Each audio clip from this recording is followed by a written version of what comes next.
What is going on, everyone? We are here with another episode of the Spotlight series hosted by yours truly, ACK. Y'all know the drill at this point is we are slowly reaching that 100 episode mark, just interviewing artists from all genres, from all over the world, hearing all kinds of different stories and just making new connections in the music business because at the end of the day, that's what it's all about. It's about hearing artist stories and just creating those connections and opening new doors. Today got a new artist on here, Keegan. Today, how are you, man? I'm good. How are you, man? And not too bad. Just kind of chilling. Actually, first sign of snow here today in Boston, so it's starting to become winter, and I don't know if I'm loving it or if I'm hating it. Oh, I know. We've been spoiled here in Missouri. Uh, yeah, I mean, it's probably the weather's. I mean, obviously, I would just rather move down south and not have to deal with too much of the cold weather and stuff like that. I mean, living here in Boston all these years, it's just the cold's starting to finally get to me a tad bit. Oh yeah. So kind of just hopping right into the first question. It's always the basic of basics, and it really just kind of sets up the whole interview. Is where did music kind of really start for you? Because I know for some people, it starts at such an early age. They start humming nursery rhymes and everything since the day they were born. But then I like to compare it to someone like myself who really only started back in 2018. I only really started the whole songwriting and producing aspect 4 or 5 years ago. So it's always just kind of cool to really hear how people started singing and playing. So where did everything kind of come about for you? Yeah. So I mean, honestly, I started when I was 16. Kind of crazy story. We were at my grandma Patty's house, uh, just sitting there. We were playing hide and go seek, me and the cousins, and I went and hid in the closet, and I opened the door and I see this guitar. And I'm like, oh my god, what? I don't even know what it is. You know what I mean? Like, I had no music background in my life ever. Yeah. Was never into music, and I picked it up, and I swear to you, it's like it sounds weird, but it's like somebody casted a spell on me. It's like, oh my god, I want to learn this. I want to do this. And I ran into the living room and showed everybody. And they're like, man, that thing hasn't been touched in 10, 15 years. My grandpa died when I was 2. Mhm. I never really got to know him, but my grandpa was big into music. He did a lot of shows. I found that out later, but yeah, I mean, it was kind of weird, how it just like hit me out of nowhere, not ever wanting to do music. And so that night we got home and I was like, so can we like start doing this, mom and dad? Can we get a guitar, And we hopped on Amazon and we bought like a $50 guitar set. I mean, this guitar came in. I remember I was so excited, man. But Yeah. I tell you what, that guitar sounded horrible. I mean, for 50 bucks, it's what do you expect? Exactly. But I pushed through. I was self-taught on everything, man. I mean, the first month and a half, 2 months, that's what I tell everybody. I'm like, if you can get past those first month and a half, 2 months, man, it's a cakewalk. But Yeah. you just have to stick with it, man. And there was a lot of days that I had set the guitar down. I was like, I'm not doing it. I'm done. There's always that one thing that just kept telling me to pick it up. So that's what I did. And, I started finally getting my fingers calloused up, was able to learn some chords and stuff. And started looking at some music, and very first song was called "This One's for You" by Luke Combs. It's the very Yep. first song I ever learned. I always tell the story on it when I play at shows, and Mm. uh, I never really knew I could sing. I was I wasn't a shy person, but music. A lot of people don't like singing in person. That's one of the biggest things for a new artist is being able to sing in front of people, and that was an issue for me. But I was able to start singing in front of my family and with the guitar and all that, and started getting videos up on Facebook and it started getting around a little bit, and we have a small town of Caledonia. There's this little boutique store, and it's probably about 6 or 7 months, I want to say, after I had started learning guitar. Maybe might have been a little later than that. She's like, "Hey, do you want to come play at my shop? I have a little pop up deal today." And I was like, "Yeah, I mean, I can probably do a 2 hour show." And I'm starting to stress, getting all these songs together and all that. But Yeah. I still remember clear as day that first show, the very first song I ever played, and man, I was shaking so bad I couldn't even function, man. And I was shaking the entire time that first song, but it was just like something after that. I mean, it's been nothing, man. I can you sing in front of anybody now. So Yeah, no, and that's awesome, man. I mean, it's always so cool to hear how people really start because music is just it's such a powerful tool and it's so cool to hear artists and how they start with music. Like you found that guitar and it was just like a spell like you just said you want to do this, this is what you want to do and I always support people that just stick with it and go to the end with it and see where they can go, because honestly, you miss 100% of the shots that you don't take. Yeah, And if you exactly. had opened that closet and saw the guitar and then just hidden there and called it a day, Yeah. where would you be now? What would you be doing? And it's just, Mhm. it's always cool to just really hear how those stories start. Yeah, definitely, definitely. Kind of getting to the second question.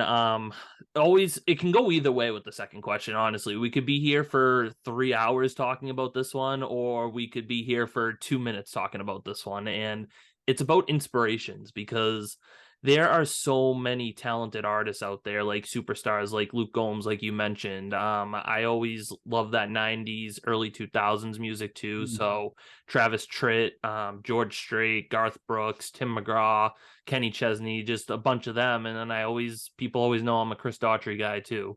So got a little rock and roll in me as well. But who are some inspirations that kind of you really look up to when it comes to writing and singing music? Yeah, so I mean, I definitely, like you said, the superstars, those there's plenty of them out there, but even though I was never really got to meet my grandpa and all that, he still has a very big inspiration in my life today.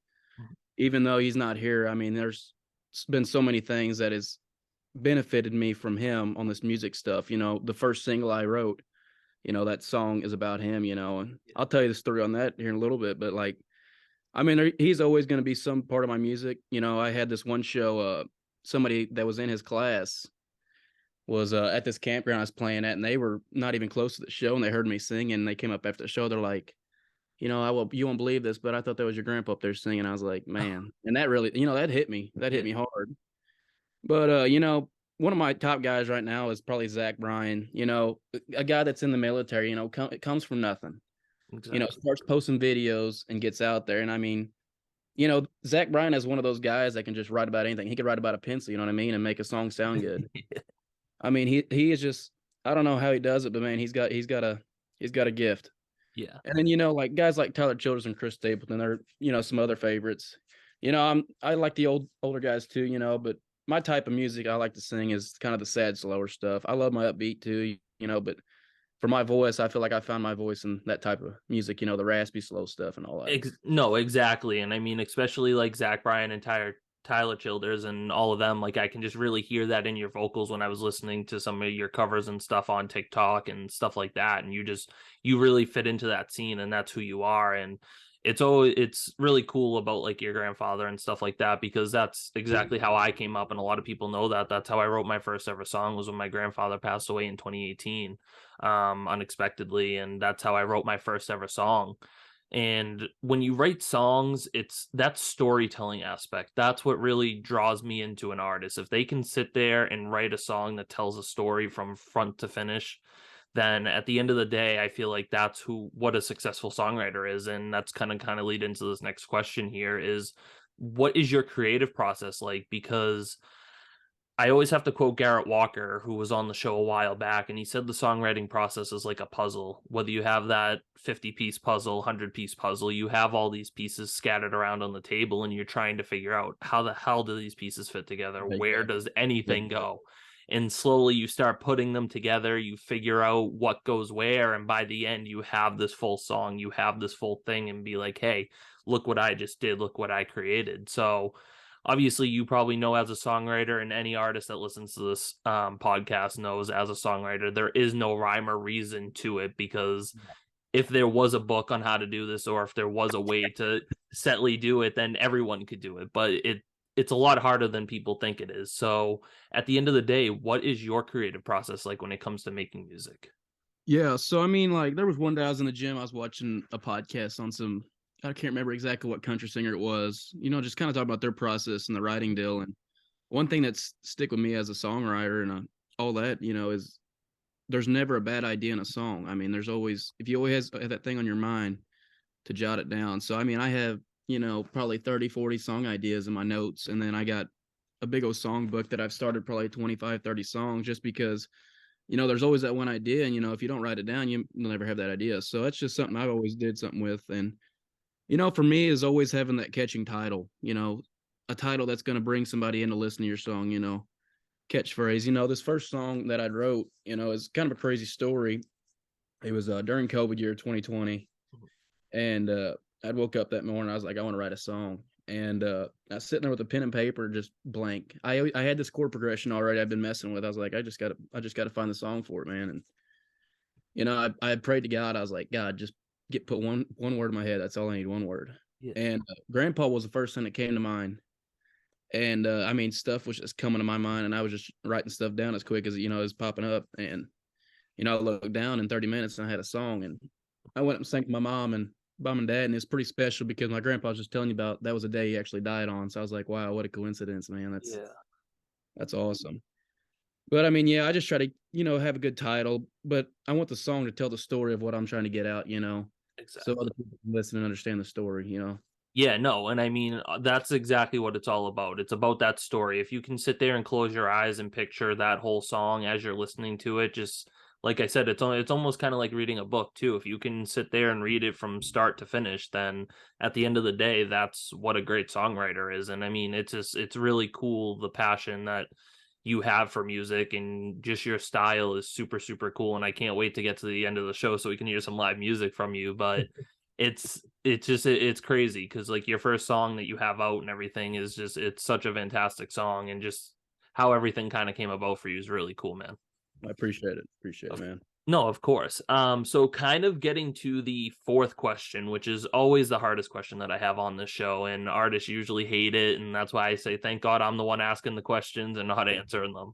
But at the end of the day, there are hundreds and thousands of artists out there, as you probably know, on TikTok, on Instagram, Spotify, Apple Music, just trying to get their name out there and get more exposure and be like, hey, this is who I am. Check out my music. And it's almost like a race. Like you have to compete with these other artists to get your name out there individually. So my question for you is what makes you you compared to all these other artists, and what can we kind of take away from your music that we're not going to find in someone else's music? Yeah, that's a good question, man. You make me think a lot on this one. Um, I think like a lot of other artists, we become up self-taught, and some of us, we start from nothing. We don't have much of a music background, or we don't have the equipment or the money to buy all this fancy stuff, and so you're just sitting there in front of maybe 5 or 6 people, at a time, just sitting there playing an old beat up acoustic guitar. And I mean, there's nothing wrong with that, but I mean, it's harder for somebody like that to grow up. And that's kind of how I was. I didn't have the crowd of people to ever play in front of, or any of that. Didn't have really like locations around where I could get around and play. And so I had to work my way up quite a bit, and which is fine with me because it's made me who I am, today, especially, and it's helped me grow a lot. But yeah, I mean, I don't know. Yeah, no, So and no, it is always such a hard question to answer because it's just sometimes when you come from so little, it's hard to really just build up, like you said, and people sometimes don't understand the amount of money that really goes into the yeah, whole producing side of things and the whole recording side of things. So like it is a difficult journey, but I mean for you, man, you have the talent, you have the power to go on tour and sell tours out, because if you were here in Boston right now playing shows, I'd be there in the front row watching you all the time because you are a phenomenal artist. I appreciate it. I mean, something else, is like me right now. I'm, full time in college, and I'm still doing shows, part time every weekend. So I mean, that's another thing that's kind of hard for me, is try to keep up with college and try to do the music stuff. And we just had my first show last night with a guy playing lead and backup for me. So I mean, we've been practicing, at 7 o'clock in the morning all week, and it's finals week. So I mean, it's been stressful. And you know, I mean, there's probably a lot of artists, the same way they started college. I mean, you talk about Morgan Wallen, look what he did when he was in college, and all that stuff. So I mean, there's But a lot of different stories, but yeah, no, and like I mean, you just gotta stick with, yeah, you just gotta stick with it and do what you can, and eventually, all it takes is that one person to hear your song, or that one yeah, person to see you playing at a show, and then anything can happen from there. Because I honestly just like to tell this little story is when I started this podcast series back in 2020 during the pandemic and everything, I never thought it was gonna pan out to anything. Like I reached out to a couple of rappers, and I was like, hey, like, why don't you guys come on the show? Like, I was already friends with them and talking to them before this, and I was like, I'm just gonna start this podcast and see what happens. So Joe Mayo came on the show, and then I was like, okay, you know what, I can do this. So I did 3 more interviews that day with artists, and then now all of a sudden here we are almost 100 episodes later, just meeting so many different artists and so many different singers, songwriters, and everything, and it's been a wild journey. Yeah, that's awesome, man. I appreciate you having me on. This has been awesome. No, of course. So kind of get into the fifth and final question real quick before we hear some live music from you, which is always my favorite part. Is kind of looking towards your future. What are some of your short-term and long-term goals, and just kind of what else can we expect down the road from you? Yeah, so I'm actually in a tech college right now. I graduate in May with a lineman degree, and but I've had a lot of people telling me, hey, you need to keep pushing for this, man. I'm telling you, it's just gonna take that, like you said, that one person, and I've heard that hundreds of times. And I feel like God is in control of my life, and I kind of live my day, life day by day. But I've kind of been thinking about it a lot, and I think I'm gonna move to Nashville into May when I graduate, and shoot for it a year. So I feel like I have nothing to lose. I have my degree. If it don't work out, it don't work out. But Exactly. it's something I want to do, because if I don't do it, I'm gonna be like, well, I never shot for it. And I'll regret that. So yeah, I think that's my short term. I think that's what I'm gonna do. But long term wise, someday is be able to sing in front of a group of, a bunch of thousands of people, and be able to sing my songs and tell the stories, and maybe one day see that one young kid like me someday and just help him out. Exactly. And that's awesome, man. And you just kind of touching up on that is, like I said earlier in the show, is one of my favorite quotes is you miss 100% of the shots that you don't take. And that's exactly what you're doing. And honestly, I'm super excited to see what else comes for you. I can't wait to hear some new music from you. And when you do kind of pack everything up and head down to Nashville, definitely I can just see big things happening for you. Yeah, man. And I'm actually working on a new single right now. It's called Grandpa's Prayer. If you don't mind me telling the story real quick on it. Oh, absolutely. Go ahead. So yeah, I got this idea the other night. So I got a teddy bear from one of my other grandpas that always had a prayer. That said a prayer. You just had to push a little button on it. Mhm. And I've said this prayer for probably that last 8 or 9 years. So it's a new piece I'm working on, and I'm getting the pictures for it in December 22nd for the cover album on it. The pictures. Oh. It's gonna be pretty cool, man. I got a lot of confidence in the song. So Yeah. No, and I mean, like I said, you're definitely a hell of an artist and a hell of a songwriter. So I definitely think that you have what it takes for this one, and I can't wait to hear what's coming for you, man. well, I appreciate it, man. Of course. So kind of getting to the fun part of the interview is hearing something by you. I think we had talked about it before we hopped on the air here, is you're gonna do a cover. And other than that, man, I mean, I'll put myself on mute and the floor is yours. All right, man. Appreciate it.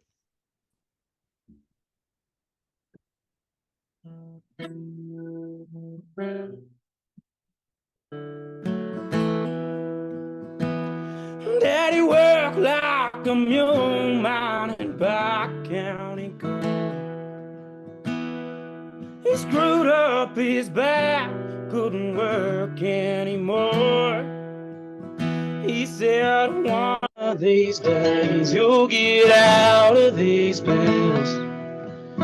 Keep your I didn't get that. nose Could you try on- again? Oh, my cereal went off. Oh no. We better restart that.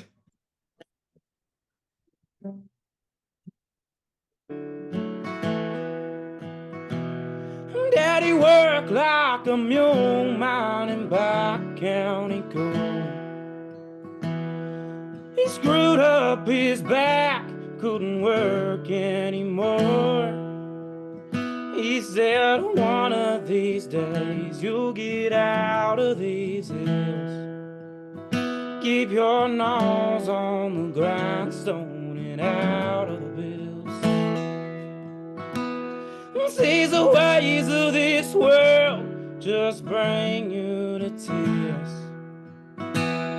Keep the Lord in your heart, you'll have nothing to fear. Live the best that you can, and don't lie and don't steal.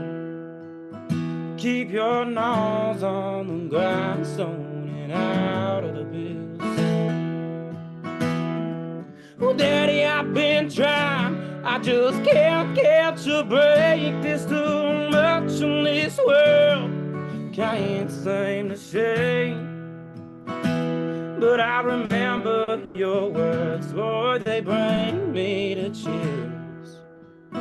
Keep your nose on the grindstone and out of the pills.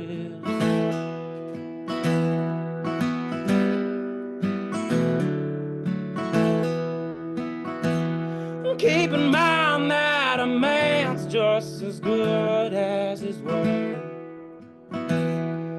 It takes twice as long to build bridges you burn. And there's hurt you can cause time alone cannot heal. Keep your nose on the grindstone and out of the pills. Daddy, I've been trying, I just can't catch a break. There's too much in this world, can't seem to shake. But I remember your words, Lord, they bring me to chills. Keep your nose on the grindstone and out of the pills. Keep your nose on the grindstone.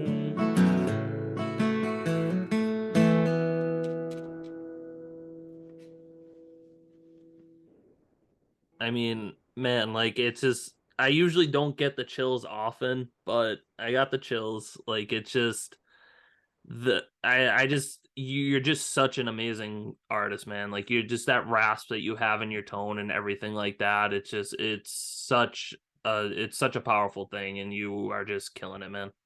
I appreciate it, dude. I really do. No, Means of a lot. course, and I mean that's definitely one of my favorite songs that I'm listening to right now. I absolutely love that song. It just so a lot of emotions and stuff in that song, and it's such well, it's very well written, and you killed it. I appreciate it, man. Really.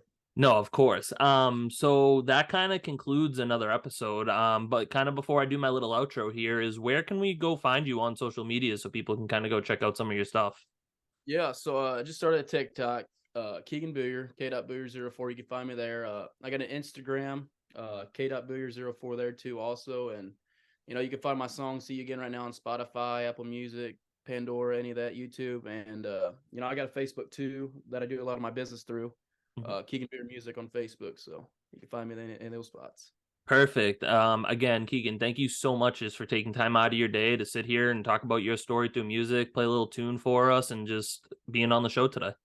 No problem, man. I appreciate you having me on, and No, always. of course. No, of course. So that kind of concludes another episode of the Spotlight series hosted by yours truly, ACK. You all know the drill at this point is Sundays, 1 p.m. Eastern. We got new music, new artists, new stories. Never know who's going to be on here. Never know what you're going to hear. So y'all stay tuned for next week, and thanks for tuning in today.